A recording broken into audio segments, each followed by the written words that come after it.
కోర్టును తప్పుదోవ పట్టించారు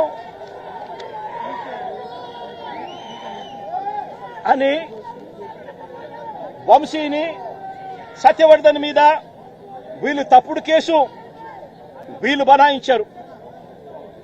కోర్టును తప్పుదోవ పట్టించారు, తప్పుడు సాక్ష్యం తానిచ్చాడు అని చెప్పి వీళ్ళు ఎఫ్ఐఆర్ రిజిస్టర్ చేసి ఆ ఎఫ్ఐఆర్ రిజిస్టర్ చేసిన కాపీని తీసుకొని పోయి సత్యవర్ధన్ అమ్మను, సత్యవర్ధన్ నాన్నను, సత్యవర్ధన్ అన్నను అందరినీ కూడా బెదిరించి ఫిబ్రవరి 12వ తారీఖున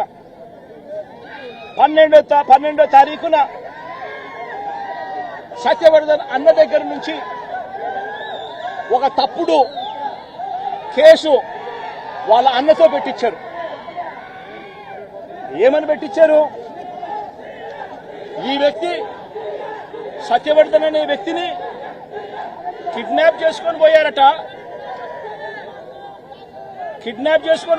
అది ఎవడో చూశాడట. ఆ మనిషి దగ్గర 20,000 రూపాయలు, సత్యవర్ధన్ అనే వ్యక్తి దగ్గర 20,000 డబ్బు ఉంటే ఆ డబ్బులు కూడా లాక్కున్నారట. లాక్కొని కిడ్నాప్ చేసుకొని పోయారట అని తప్పుడు కేసు. కనీసం సత్యవర్ధన్ అనే వ్యక్తితో మాట్లాడకుండా ఫిబ్రవరి 12వ తారీఖునే కేసు రిజిస్టర్ చేసి ఫిబ్రవరి 13వ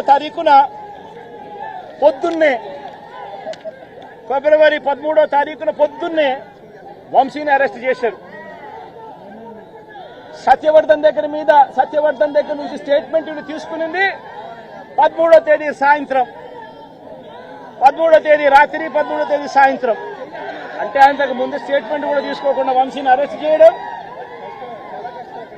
ఆ వర్షన్ను మళ్ళా సత్యవర్ధన్ అనే వ్యక్తితో 13వ తారీఖు సాయంత్రం మళ్ళీ వంశీ ఇలా చేశాడని చెప్పించడం, అది దారుణంగా లా అండ్ ఆర్డర్ ఏ స్థాయిలో ఉంది అని చెప్పడానికి ఇది ఒక పెద్ద నిదర్శనం.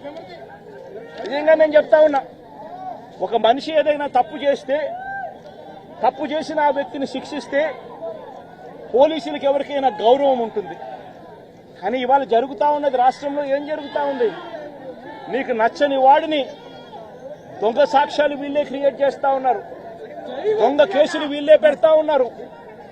దొంగ సాక్ష్యాలు, దొంగ కేసులు పెట్టి ఇల్లీగల్ గా మనుషుల్ని తీసుకొని వచ్చి అరెస్ట్ చేస్తా ఉన్నారు.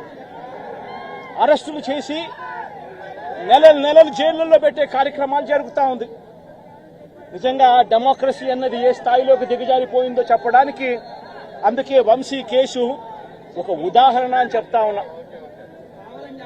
ప్రజాస్వామ్యం నిజంగా ఏ స్థాయికి దిగజారిపోయింది అని అంటే, నిన్న కూడా చూసాం పిడుగురాళ్లలో మున్సిపాలిటీకి సంబంధించి అక్కడ జరిగిన మున్సిపల్ వైస్ చైర్మన్ ఎన్నుకునే ఎన్నిక పిడుగురాళ్లలో 33 మంది ఉంటే కార్పొరేటర్లు 33 మంది వైసీపీనే గెలిచింది.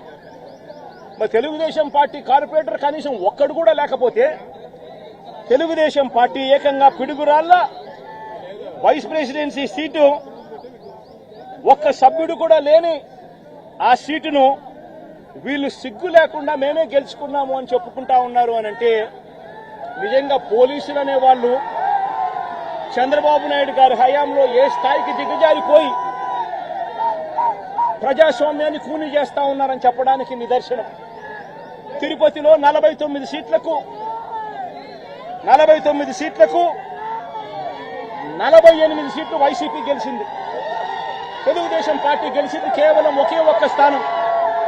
అటువంటి చోట డిప్యూటీ మేయర్ పోస్టు పోలీసుల ఆధ్వర్యంలో తెలుగుదేశం పార్టీ వాళ్ళు కార్పొరేటర్లను కిడ్నాప్ చేసుకుని బస్సులో నుంచి కిడ్నాప్ చేసుకొని పోయి డిప్యూటీ మేయర్లను మేమే గెలుచుకున్నామని చెప్పి వాళ్ళు ప్రకటించుకుంటా ఉంటే, పోలీసులు ఏ స్థాయికి దిగజారిపోయినారు తెలుగుదేశం హయాంలో అని చెప్పడానికి ఇంకో నిదర్శనం. తుని నియోజకవర్గంలో 30 కార్పొరేటర్ల స్థానాలు 30 వైసీపీ గెలిచింది. తెలుగుదేశం పార్టీకి కనీసం ఒక్క అభ్యర్థి కూడా లేడు. వాళ్ళు అలాంటి చోట